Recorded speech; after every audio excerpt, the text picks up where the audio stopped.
Bonjour à toutes, bonjour à tous. On va commencer. Donc, déjà, bienvenue.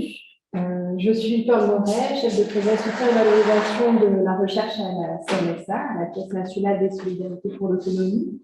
La CNSA, vous le savez sûrement, finance et anime les politiques de l'autonomie. Et les politiques de l'autonomie, ce sont ces politiques à destination des personnes âgées en perte d'autonomie ou des personnes en situation de handicap et de leurs aidants. Et donc, parmi les missions de la CNSA, l'une de ces missions est de contribuer à la recherche sur ce champ, sur le champ de l'autonomie. Nous sommes ravis de vous accueillir aujourd'hui donc, au premier rendez-vous de la recherche sur l'autonomie et nous initions un cycle de 7 webinaires qui vont avoir lieu tout au long de l'année 2022. Il s'agira de formats courts, donc d'1 heure à 1h30, et ces formats visent à rendre compte des principaux résultats de recherche que nous avons financés, donc de recherche soutenue par la CNSA. 4 de ces 7 webinaires vont être animés à partir d'un programme de recherche en économie qui est mené à l'Institut des politiques publiques, donc à l'IPP. Et donc, c'est le cas de la recherche qui va vous être présentée aujourd'hui. Donc, le programme de l'IPP porte sur les trajectoires des personnes âgées en perte d'autonomie et en particulier sur les disparités d'accompagnement entre les départements.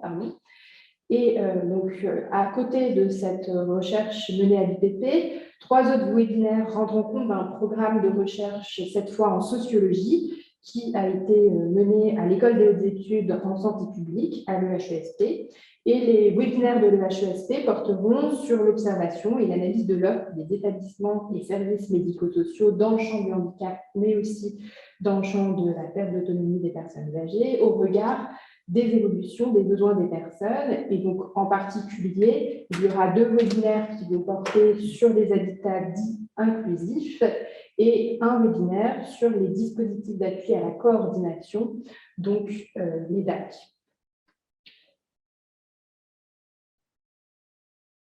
Donc, vous voyez le programme des webinaires que vous pourrez retrouver sur le site de la CNSA à l'adresse qui apparaît sur le diaporama.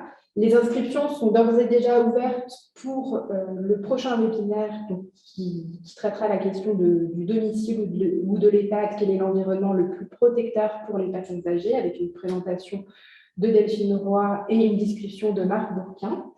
Et donc aujourd'hui, nous accueillons Amélie Carrère, qui est économiste à l'IPP et chercheuse associée à l'INED, donc à l'Institut national des études démographiques, et donc qui a soutenu avant cela une thèse en économie à l'Université Paris-Dauphine sur les déterminants de l'institutionnalisation ou du maintien à domicile des personnes âgées. Et aujourd'hui, donc Amélie, vous allez nous présenter donc environ une trentaine de minutes, une présentation qui est intitulée « Cartographie de la perte d'autonomie des personnes âgées à l'échelle départementale ». Et vous nous présenterez ensuite, dans un deuxième temps, une application numérique qui s'intitule AirShiny. Ensuite, donc, votre intervention sera suivie d'une discussion qui sera initiée par Gaël Villeray. Gaël Villeray, donc, vous êtes actuellement directeur de la direction des établissements et services médico-sociaux à la CNSA, donc à la DESNS, et très prochainement chargé de la programmation de l'offre médico-sociale sur les territoires, ce qui vous rend particulièrement sensible aux questions qui seront abordées par Amélie aujourd'hui. Donc, j'invite tous les participants et les participantes tout au long des présentations qui vont vous être faites à écrire dans le fil de discussion les questions que vous vous posez. Et donc, ces questions seront retransmises à la fin à nos 2 invités, à nos 2 intervenants qui y répondront. Donc, je laisse la parole à Amélie pour sa présentation.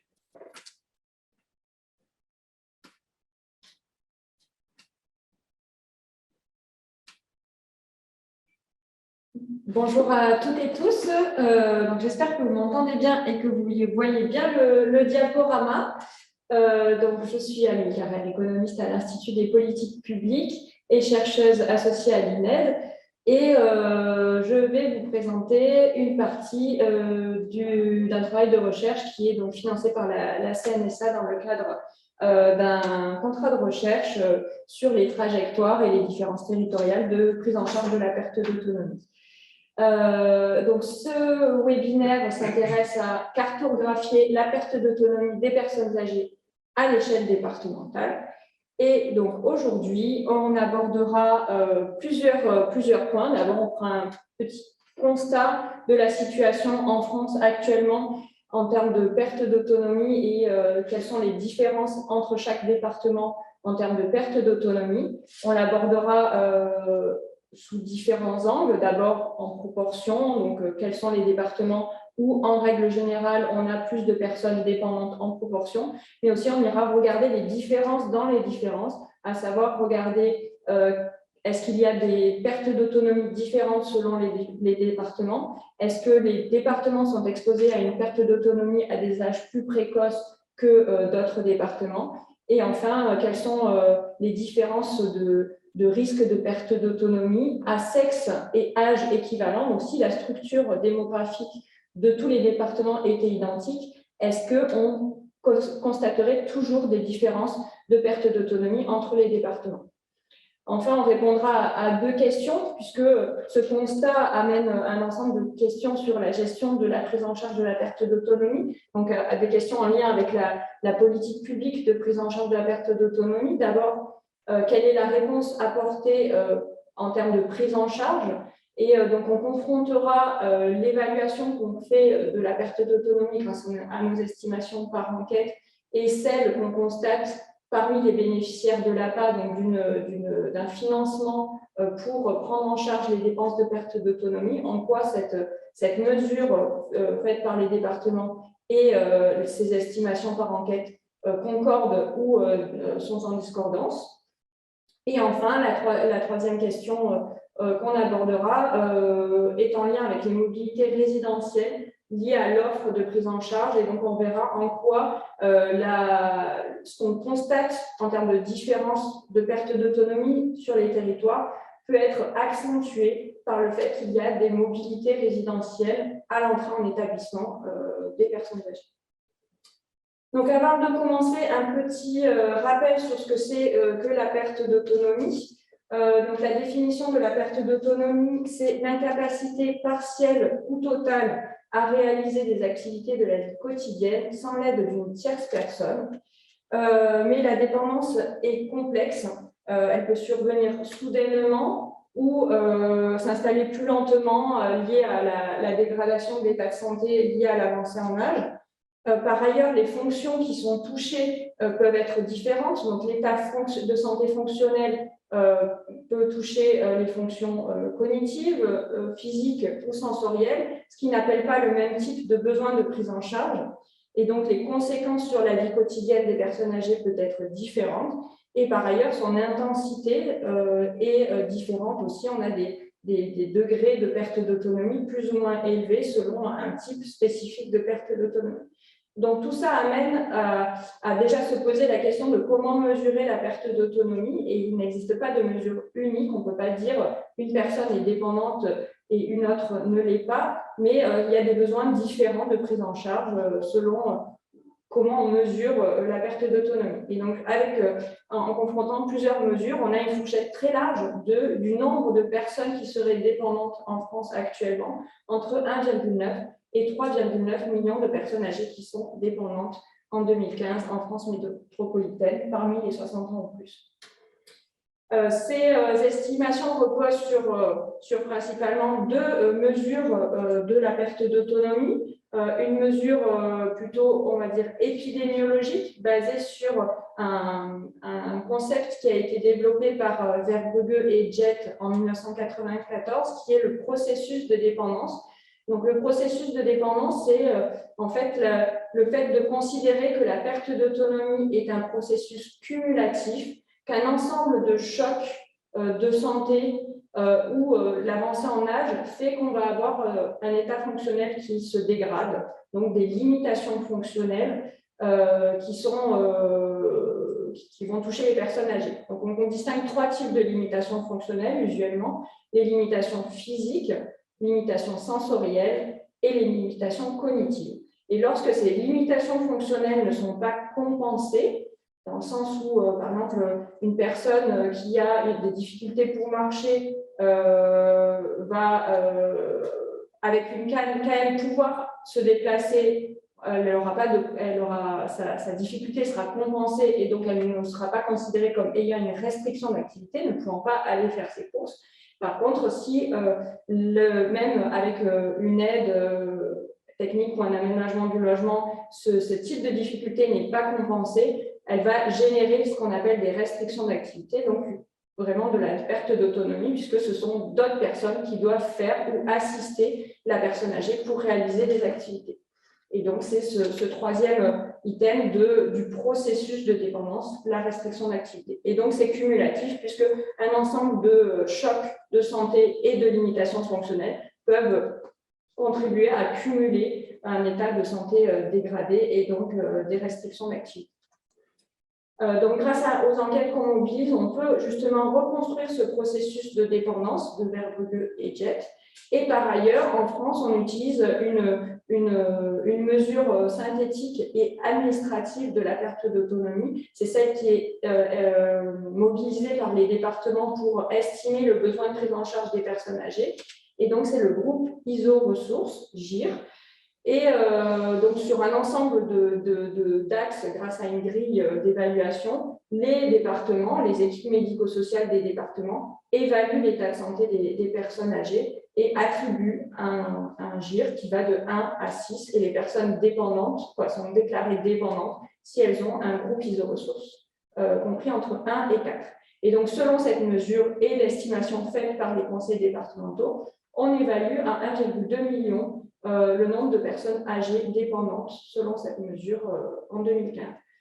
Grâce à des enquêtes, on peut aussi reconstituer cette mesure. Donc, ce n'est pas une évaluation qui est faite par une équipe médico-sociale, mais grâce à des questionnaires sur un ensemble de difficultés, on peut estimer une mesure proche de ce groupe ISO-ressources qui ne dépend pas du fait de recourir, de demander l'APA. Et donc là, on estime à 2,9 millions le nombre de personnes âgées qui sont dépendantes au sens du groupe ISO-ressources. Donc ça, c'était un petit rappel sur l'ensemble des mesures qu'on va mobiliser dans cette présentation. Et on va les confronter pour voir en quoi il y a des différences entre les départements. Donc, pourquoi on s'intéresse aux départements? Pourquoi on ne fait pas une analyse finalement au niveau national? C'est parce que le département a un rôle essentiel dans la prise en charge de la perte d'autonomie. Selon la loi 2004 relative aux libertés et responsabilités locales, le département définit et met en œuvre la politique d'action sociale en tenant compte des compétences confiées par la loi à l'État, aux autres collectivités territoriales, ainsi qu'aux autres organismes de sécurité sociale. Donc en fait, les départements mettent en œuvre la politique d'action sociale, mais sont régis par un cadre national légal. Et donc, les départements ont en charge l'évaluation des besoins des personnes âgées. Donc, c'est ce que j'ai dit tout à l'heure sur l'évaluation du groupe ISO-ressources. Par exemple, c'est des départements qui font l'évaluation des besoins sur les personnes qui font une demande. Ils financent les dépenses de dépendance sur la base de cette évaluation et des consommations des personnes. Donc, on estime à 1,2 million le nombre de bénéficiaires de l'APA en 2015. Et ça coûte actuellement 5,6 milliards d'euros pour financer ces dépenses de perte d'autonomie via l'allocation personnalisée d'autonomie. Et donc, c'est un budget conséquent pour les départements, puisque ça représente 8% de l'ensemble de leurs dépenses, sachant qu'ils ont d'autres responsabilités que la prise en charge de la perte d'autonomie. Par ailleurs, ils régulent l'offre sur leur territoire dans le sens où ils donnent des autorisations et tarifient les établissements et les services d'aide et d'accompagnement aux personnes âgées. Donc, on voit bien que s'intéresser à l'échelle départementale est pertinent puisque ça aide à voir quels sont les besoins sur le territoire de prise en charge et comment actuellement la politique est implémentée sur le département. Donc, on a mobilisé des enquêtes nationales qui sont représentatives de l'ensemble des départements pour estimer des prévalences, donc des proportions de personnes âgées dépendantes, selon un ensemble de mesures celles que j'ai présentées précédemment, et on les a confrontées pour voir en quoi chaque département était différent en termes de perte d'autonomie. Donc, je suis désolée, c'est peut-être difficile à voir, mais en gros, là, ce qui est projeté dans cette figure-là, c'est l'ensemble des mesures de la perte d'autonomie au niveau départemental, donc la proportion de personnes âgées dépendantes selon un ensemble de mesures et pour tous les départements. Et donc, en fait, ce que ce graphique nous dit, c'est que les départements classés sur l'axe donc des abscisses, donc la barre horizontale, classe les départements de la dépendance la plus faible à gauche à la dépendance la plus forte à droite. Et par ailleurs, elle classe aussi selon le type de perte d'autonomie, puisqu'en fait, on projette un ensemble de mesures de la perte d'autonomie. Donc, je ne sais pas si vous voyez bien, mais en haut, à droite, on a la prévalence des limitations fonctionnelles seules. Et par exemple, en bas, à droite, on a la prévalence des limitations fonctionnelles cumulées à des restrictions d'activité, donc des difficultés pour se laver. Et donc, ça classe aussi par degré de complexité de perte d'autonomie sur l'axe des ordonnées. Donc, les départements en haut de l'axe vertical ont une complexité faible de la dépendance, et ceux en bas de l'axe vertical ont une complexité de la dépendance forte. Donc, pour synthétiser, on a mis tout ça dans une carte. Donc, quand on regarde toutes les mesures de la perte d'autonomie confondues, on peut voir quel département se distingue en termes de perte d'autonomie. Donc, les départements d'outre-mer, notamment la Guadeloupe, la Réunion et la Martinique, ont des degrés, des proportions de personnes âgées dépendantes parmi les 60 ans ou plus les plus élevés. C'est le même constat pour les départements du Nord et du Centre. Et à l'inverse, les départements d'Île-de-France, les départements littoraux, que ce soit sur la côte ouest ou méditerranéenne, ont des prévalences de la perte d'autonomie faibles. Et c'est le cas aussi pour les départements près de la frontière italienne. Donc ça, c'était pour, si on mélange tout le type de perte d'autonomie, peu importe la mesure considérée. Si on rentre un peu plus dans le détail, on se rend compte en fait que même à l'intérieur des départements qui ont des prévalences de la perte d'autonomie élevées, ce n'est pas le même type de perte d'autonomie. Donc, si je reviens sur le graphique présenté précédemment et qu'on regarde la position des départements sur l'axe des ordonnées, donc la barre verticale, on a des départements, par exemple la Lozère tout en bas, qui a des degrés de perte d'autonomie très élevés, donc des troubles plutôt cumulés, de limitations fonctionnelles cumulées à des restrictions d'activité, et des limitations cognitives élevées. À l'inverse, des départements comme le Pas-de-Calais, l'Aisne, la Réunion ou le Nord ont des prévalences de la perte d'autonomie élevées, surtout sur des troubles physiques, donc des limitations fonctionnelles physiques, mais qui ne sont pas forcément cumulées à d'autres difficultés. Donc, on voit apparaître un gradient aussi dans le gradient de la perte d'autonomie. Par ailleurs, pour aller plus loin sur pourquoi il y a cette différence entre types de perte d'autonomie, on a regardé quelles étaient les différences en termes d'âge à laquelle la perte d'autonomie apparaissait. Et donc, on a refait le même type d'exercice, mais en distinguant la perte d'autonomie sur la population de 60 à 75 ans et sur la population de 75 ans ou plus. Et donc, on a de la même façon projeté ces différentes prévalences. Et en fait, là, les départements qui sont plutôt situés donc toujours sur l'axe vertical, en haut, ont des prévalences élevées à des âges jeunes, donc avant 75 ans. Et ceux qui sont en bas sur notre axe vertical ont des prévalences élevées surtout après 75 ans. Et donc, ce qu'on constate, c'est que les départements qui avaient plutôt des troubles moins forts, donc des limitations fonctionnelles physiques, ou des limitations fonctionnelles non cumulées à des restrictions d'activité sont des départements pour lesquels on a une prévalence de la perte d'autonomie surtout élevée avant 75 ans. Et à l'inverse, les départements qui cumulent les difficultés, donc des limitations cognitives cumulées à des limitations physiques ou des limitations fonctionnelles en général cumulées à des restrictions d'activité, ont des troubles plutôt après 75 ans. Et c'est le cas notamment de la Corrèze, du Gers, de la Haute-Loire, de la Lozère, ce genre de départements. Donc on les a remis pareil sur une carte. Et ce qu'il est intéressant de regarder, c'est justement ces départements où la perte d'autonomie est forte, surtout avant 75 ans, donc les départements en jaune.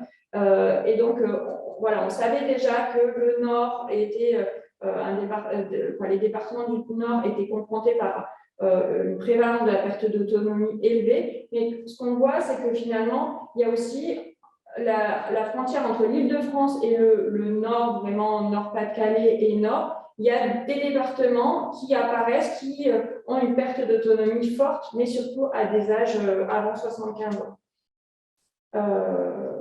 Voilà sur la précocité. Et donc, pour aller plus loin, pour vraiment raisonner si tous les départements avaient la même structure par âge et par sexe, quelles seraient les différences de perte d'autonomie entre les départements. Donc, on a regardé cela. Donc, la première carte à gauche s'intéresse à vraiment les différences de risque de perte d'autonomie à sexe et âge équivalent, alors que la carte de droite s'intéresse à la complexité, donc le risque de cumuler des pertes d'autonomie très sévères à sexe et âge équivalent. Peu importe si elle est élevée ou non, mais c'est plus la sévérité qui nous intéresse dans la deuxième carte.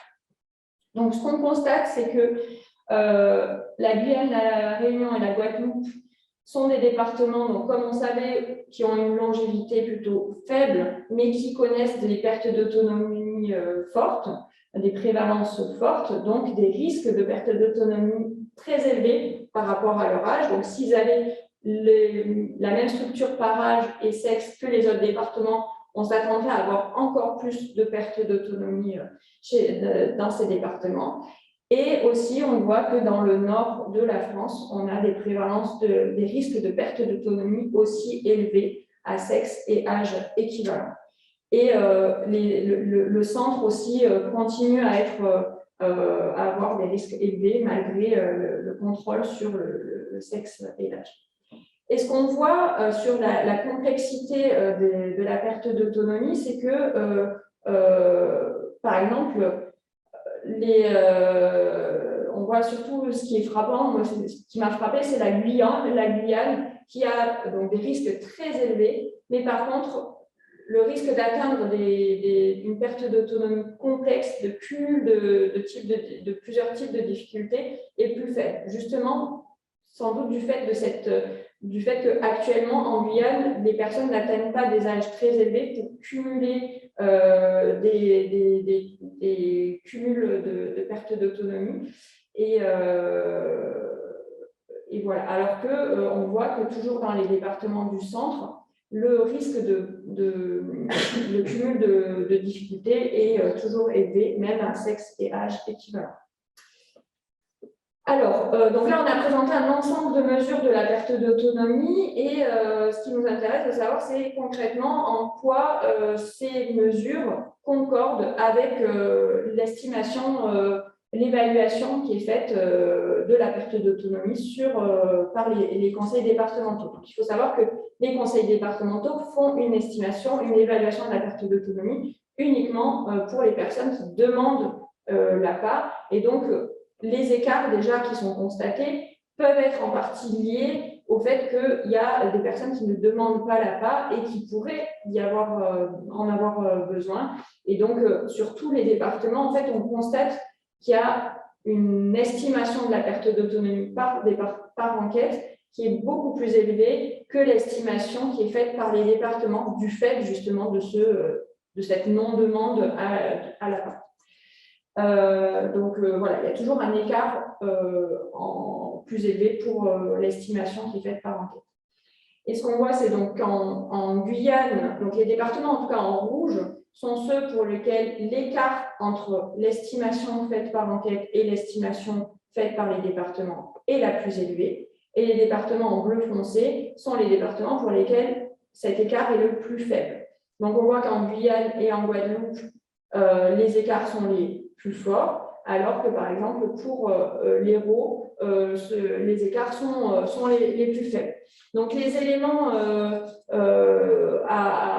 d'explication à ces écarts, c'est donc déjà ce que j'ai dit sur le fait que l'estimation qui est faite par les départements est uniquement liée à des personnes qui ont fait une demande d'APA, et donc il peut y avoir des effets individuels, donc des personnes qui ne recourent pas à l'APA, et qui n'est pas lié à un effet départemental, un effet de la politique départementale. Mais une autre des raisons possibles est un effet départemental, un effet de la politique départementale qui peut limiter les demandes d'APA ou limiter l'éligibilité à l'APA, voire limiter l'évaluation du GIR, puisque, bien évidemment, les départements ont des budgets contraints et donc ne peuvent peut-être pas pourvoir l'intégralité de la demande ou évaluer les besoins de façon la plus adéquate pour répondre à ces besoins. Donc ça, c'est un travail qui sera poursuivi puisque justement, on va aller plus dans les détails au niveau individuel pour comprendre quelles sont les différences et comprendre en quoi les départements sont contraints justement par leur budget et par les autres actions sociales qu'ils ont sur leur territoire pour comprendre les enjeux de ces différences départementales. Alors, la deuxième grande question qu'on s'est posée une fois qu'on a fait le constat de différences départementales, c'est de savoir finalement ce qu'on constate en termes de différences. Est-ce que c'est lié aussi à des mobilités résidentielles, dans le sens où ce qu'on estime comme différence de perte d'autonomie, c'est à une date donnée. Et donc, on a des personnes qui sont dépendantes dans certains départements, parce que potentiellement, il y a beaucoup d'offres de prise en établissement dans certains départements, et donc des personnes plus dépendantes si elles viennent d'autres départements, et donc ça peut conduire à accroître la prévalence de la perte d'autonomie dans certains départements qui ont une offre en établissement plus élevée.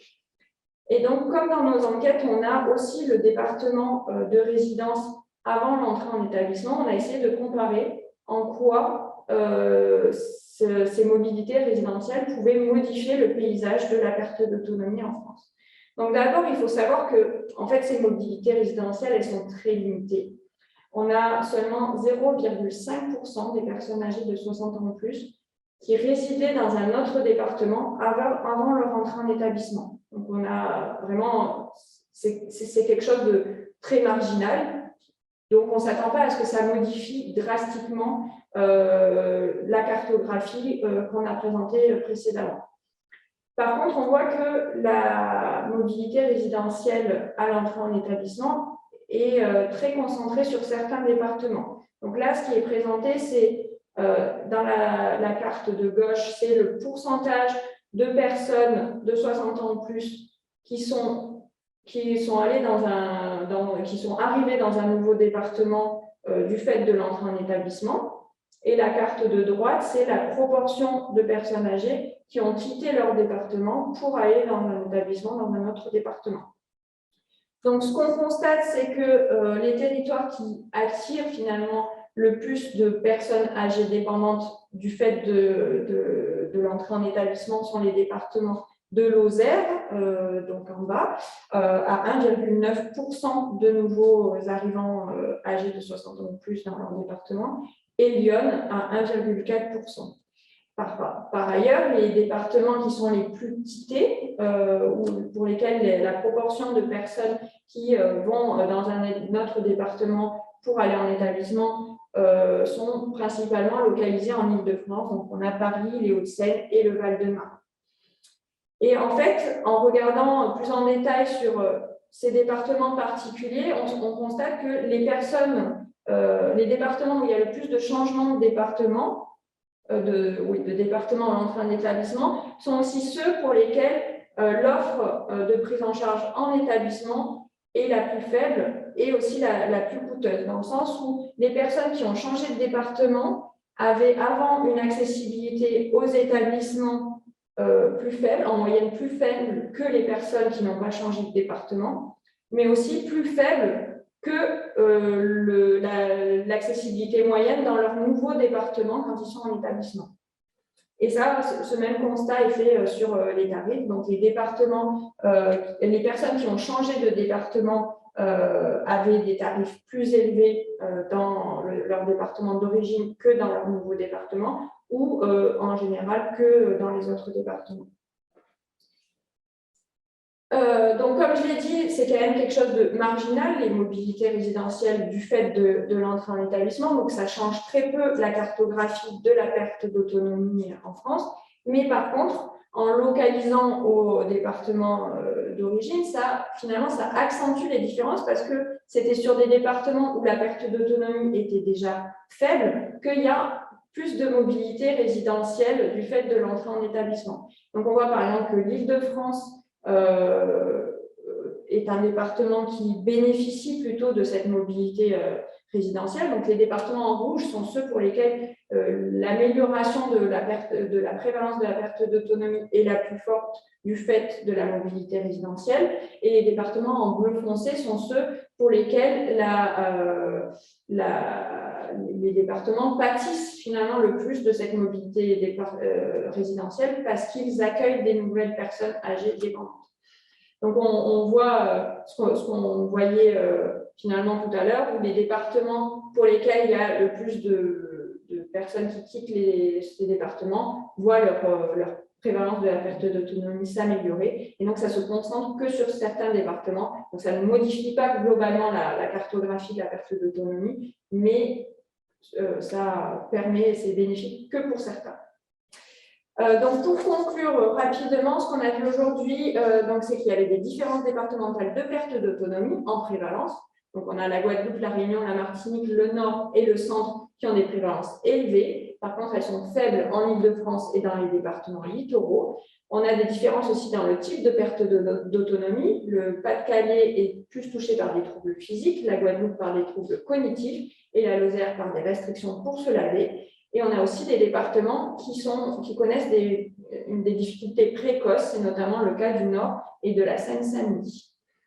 Et donc, ces différences ne s'expliquent pas que par la structure par sexe et âge, parce que même en contrôlant par sexe et âge, on a des différences départementales. Et bien que les migrations interdépartementales soient faibles, elles se concentrent sur certains départements et finalement accentuent les différences sur ces départements qui étaient déjà très marqués par la perte d'autonomie. Par ailleurs, on a vu que la perte d'autonomie évaluée par les conseils départementaux est en moyenne inférieure à celle estimée par enquête, notamment parce qu'il y a du non-recours à l'APA et donc une non-évaluation si la personne ne demande pas l'APA.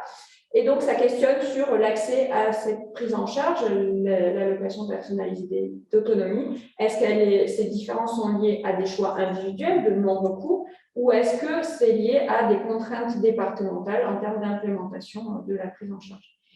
Et ça questionne aussi sur la mesure de la grille Agir à capter les besoins de prise en charge des personnes. Donc, rapidement, très rapidement, donc on a développé une application AirShiny. Alors, je pense que vous allez la voir là. J'espère que vous voyez toujours mon écran, qui permet de visualiser. Alors, si je peux baisser ça. Je pense, ouais, vous voyez, qui permet de visualiser ces différences départementales. Donc, on a mis toutes les mesures de la perte d'autonomie qu'on a estimées. Donc là, vous avez limitation physique, cognitive, ce genre de choses. Donc, vous pouvez sélectionner celle que vous voulez. Par exemple, on va prendre le groupe ISO ressources estimé. On peut localiser au département actuel ou d'origine pour voilà, voir ces aspects de mobilité géographique et pour plusieurs tranches d'âge ou à sexe et âge équivalent. Et selon la mesure sélectionnée, on a la carte en dessous qui apparaît avec la possibilité de se promener sur la carte pour avoir les prévalences pour chaque département. Voilà. Et donc, vous avez un deuxième onglet qui permet de savoir comment chaque mesure est estimée. Donc voilà, on explique l'indicateur qui est calculé, donc comment c'est fait, avec quelles questions dans le questionnaire, à partir de quelles données, quel est le champ. Donc là, j'ai sélectionné les 60 ans ou plus, mais si on sélectionne les 75 ans ou plus, voilà, c'est expliqué à chaque fois sur quel champ, sur quelles données, avec quelles mesures on se base. Et le dernier onglet permet d'avoir les estimations pour tous les départements, et vous pouvez chercher un département en particulier. Voilà, par exemple, l'Hérault, vous avez la valeur pour cette mesure que vous avez sélectionnée. Voilà, je pense que c'est à peu près tout, et je vais m'arrêter parce que j'ai été très longue. Merci beaucoup, Amélie, pour cette présentation. Donc, je vais passer rapidement la parole à Gaëlle Drey, donc pendant une dizaine de minutes pour réagir à ces résultats de recherche. Merci beaucoup pour cette présentation et pour cette recherche. Si ça vous convient, je vais vous proposer deux questionnements que cette recherche m'inspire, et puis ensuite deux points supplémentaires qui peuvent être des questions futures, je pense, à la fois pour la recherche et puis pour la politique publique. Les deux points extrêmement intéressants, je trouve, que je voudrais développer, c'est d'abord celui du non-recours et de l'ampleur du non-recours. Alors, c'est un point qui est plutôt issu des données sources de votre recherche plutôt que la recherche en elle-même, mais c'est quand même absolument frappant, et voilà, votre recherche le fait ressortir. Quand on dit que l'estimation par enquête estime à 2,9 millions le nombre de personnes âgées dépendantes, et qu'on compare ça au nombre de bénéficiaires de l'APA à 1,2 million d'euros, on mesure à quel point l'APA reste en France une aide à laquelle il est peu recouru. Et donc, c'est quelque chose qu'on sait, mais qui là est objectivé d'une façon très intéressante, très massive. Et donc, ça fait évidemment le lien avec certaines des actions de la CNSA et son rôle en développement. Pour en citer deux aspects, je citerai le rapport qui vient de sortir de Dominique Libaud sur le service public territorial de l'autonomie. Comment est-ce qu'on facilite l'accès aux droits par des guichets, des accompagnements, des informations, des coordinations qui vont aider les personnes à accéder à leurs droits. Voilà un rôle crucial pour tous les partenaires qui constituent la branche autonomie et dans son rôle propre, la CNSA. Et puis, autre point, c'est le développement du rôle de la CNSA d'organisation de l'APA avec, dans la loi de financement de la sécurité sociale pour 2022, un accent qui a été mis sur le système d'information, avec le développement d'un système d'information pour l'APA. Donc, premier point que je souhaitais développer, c'est ce sujet du non-recours massif sur lequel on doit vraiment travailler dans les prochaines années. Deuxième sujet, évidemment, c'est celui de l'adéquation entre offres et besoins, et de comment est-ce que votre recherche nous aide à programmer territorialement l'offre en France. Habituellement, quand on pense à ces sujets d'offres et de besoins, on s'appuie sur ce dont on dispose le plus facilement, c'est-à-dire d'une part la structure par âge de la population française, et puis les statistiques sur le nombre de personnes qui disposent de l'APA, et on se focalise sur, à juste titre, mais on voit avec votre recherche qui est très partielle, on se focalise sur la vague démographique qui a commencé, mais qui va beaucoup s'accentuer dans les prochaines années, et en particulier entre 2030 et 2050, cette vague de fort accroissement de la population de plus de 75 ans, et puis même des classes d'âge encore au-dessus. Et ce que votre recherche montre, c'est qu'on peut avoir une approche beaucoup plus fine, beaucoup plus territorialisée, beaucoup plus différenciée entre différents types de perte d'autonomie. Et ça, je trouve ça extrêmement fructueux et riche en enseignements pour la façon de programmer l'offre.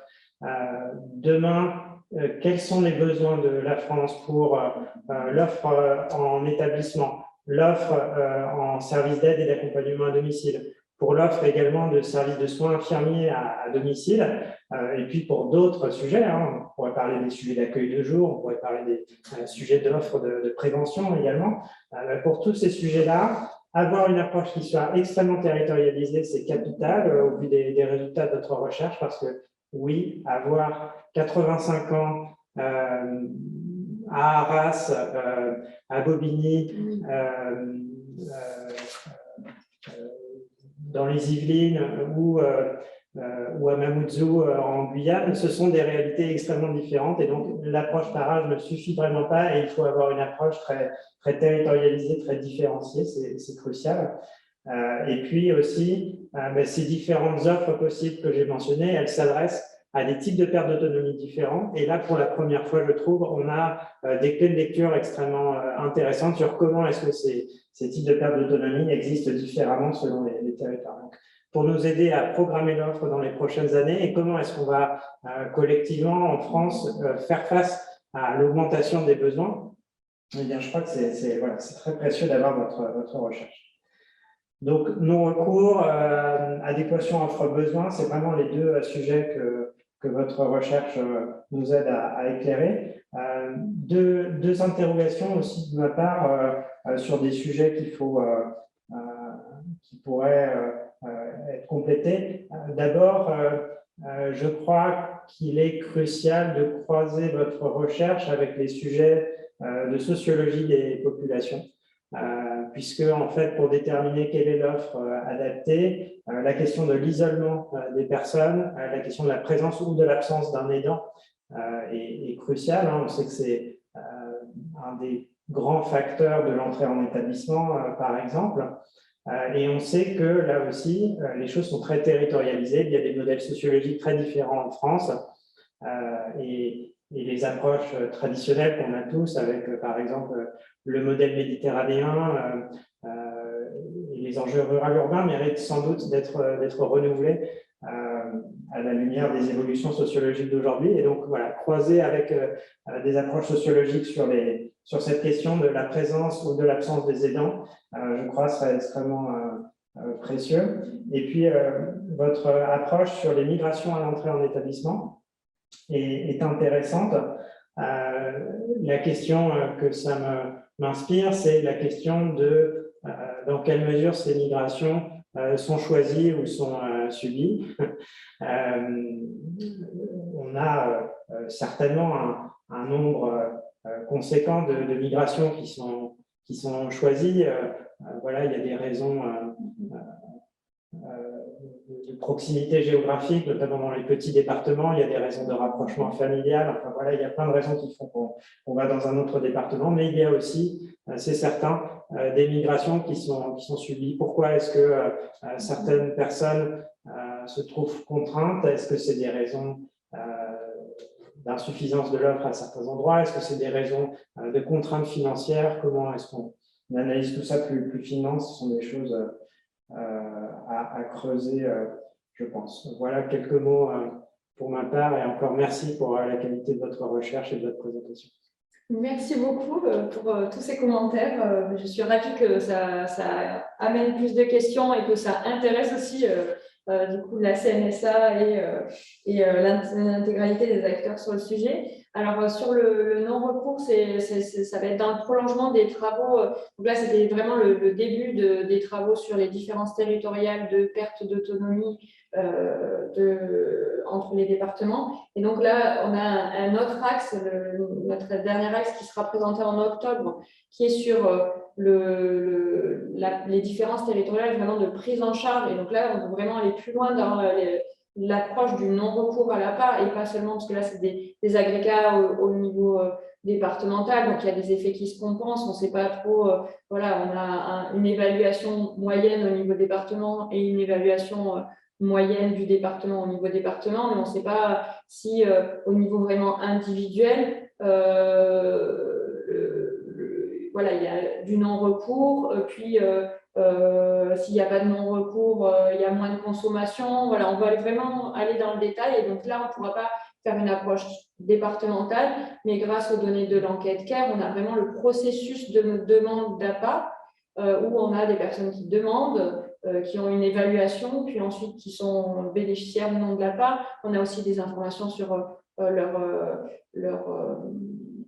leurs caractéristiques socio-économiques, l'entourage qu'elles ont. Et donc, ça apportera beaucoup plus d'éléments sur vraiment comprendre qu'est-ce qui fait qu'il y ait cet écart important entre une estimation de la perte d'autonomie et vraiment ce qu'on voit en termes de recours à la prise en charge à la perte d'autonomie. Et aussi selon les degrés de sévérité, parce que là aussi, pareil, on a des différences d'évaluation entre les départements et les enquêtes, mais peut-être que finalement, ça se concentre sur des cas limites où c'est à l'appréciation des personnes, mais sur la grosse dépendance, on a peut-être moins de non-recours. Voilà, il faut aussi qu'on aille dans le détail sur cette estimation du non-recours, et donc c'est prévu dans le projet, et voilà, on le présentera normalement en octobre, donc ce sera la suite.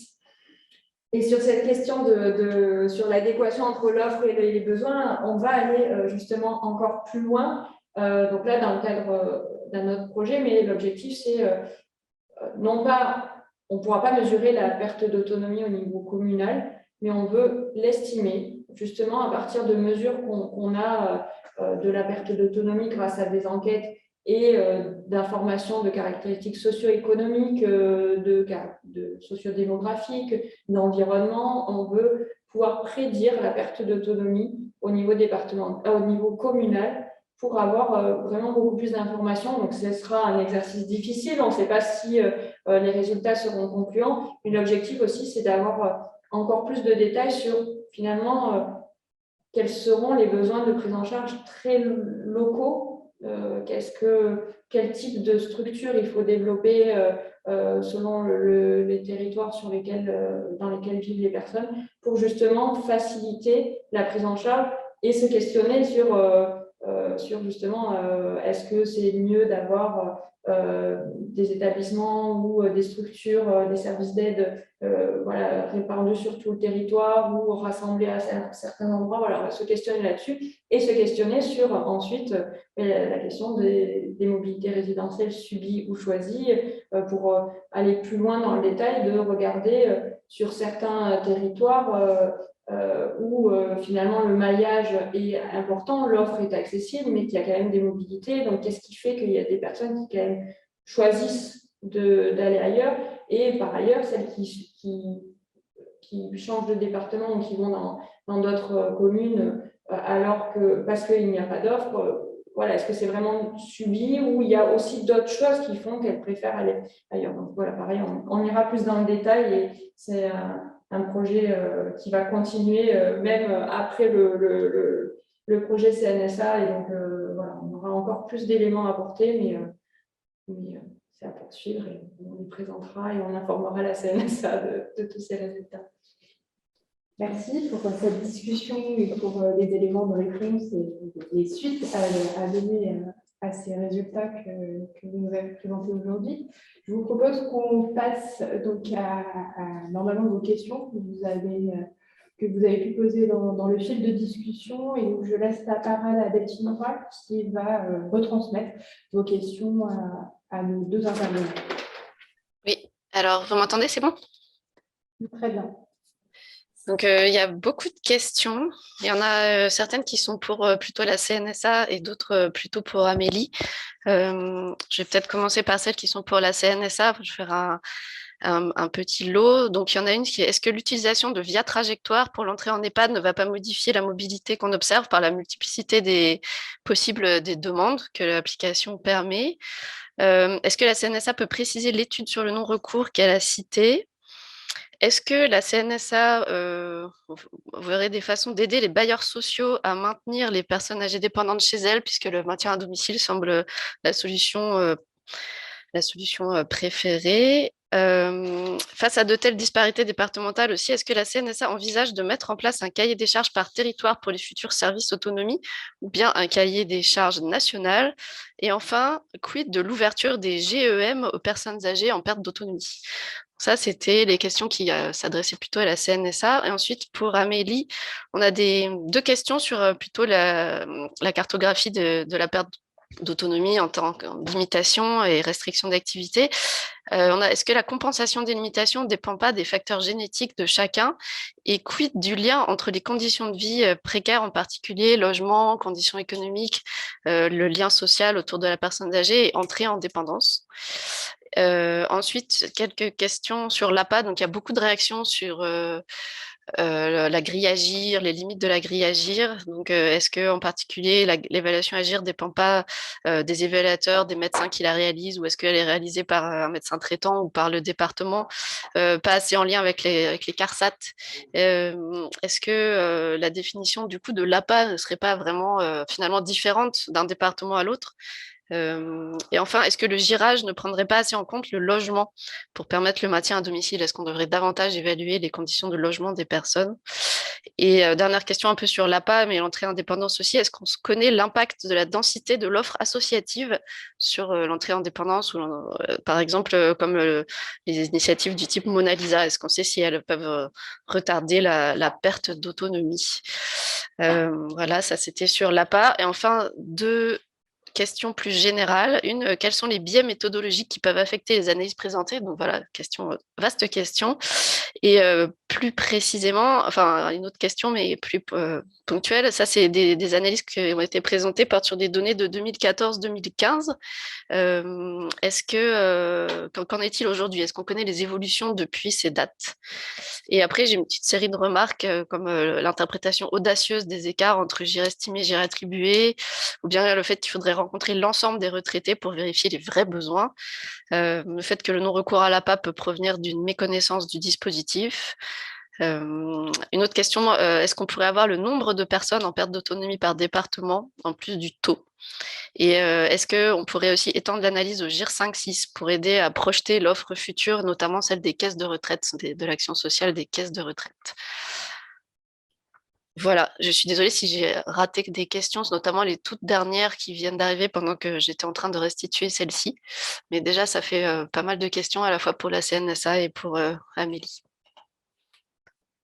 Alors, merci pour toutes ces questions. Je vous laisse peut-être, je ne sais pas qui, Amélie, répondre à une première série.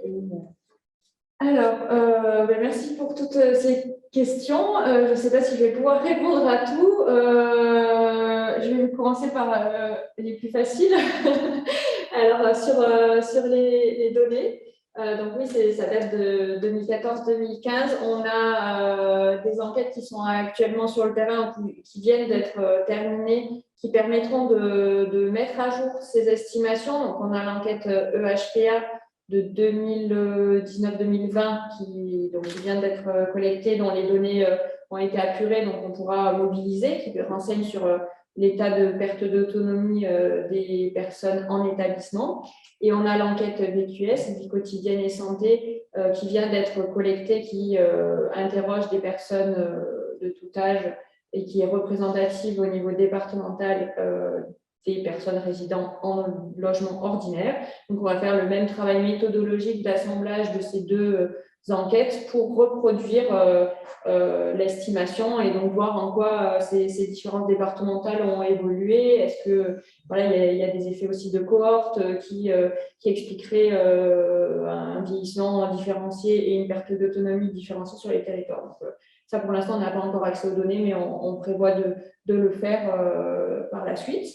Mais c'est les seules données dont on dispose pour avoir une évolution vraiment au niveau départemental, puisque c'est vraiment une nouveauté de produire des résultats représentatifs par département et domicile et établissement. Donc, c'est vraiment quelque chose de nouveau en France qui n'est pas lié à du recours, parce qu'on a le nombre de bénéficiaires de l'APA par département, mais c'est lié justement au recours à l'APA. Donc là, c'est la première fois qu'on peut vraiment cartographier la perte d'autonomie pour tous les départements en France, peu importe le lieu de résidence des personnes.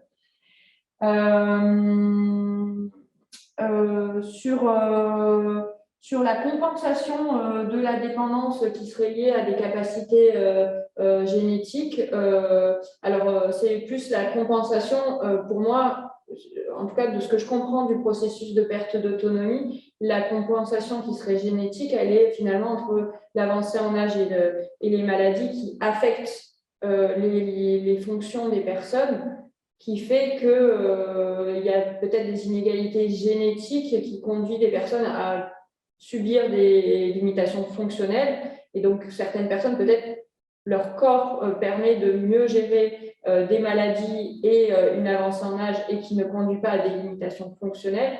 Mais par contre, la compensation qu'il existe entre les limitations fonctionnelles et les restrictions d'activité, pour moi, elle n'est pas génétique, puisque si la limitation fonctionnelle est installée, les personnes ont vraiment des difficultés de santé fonctionnelle, donc des troubles cognitifs, des limitations physiques, et elles se répercutent sur leur vie au quotidien, voilà, différemment. Et donc là, pour moi, la génétique n'a pas à voir sur ce stade entre limitation fonctionnelle et restriction d'activité. De ce que je comprends du cadre d'analyse de Mergoulieu et Jett de 1994. Sur la limite de la grille Agir,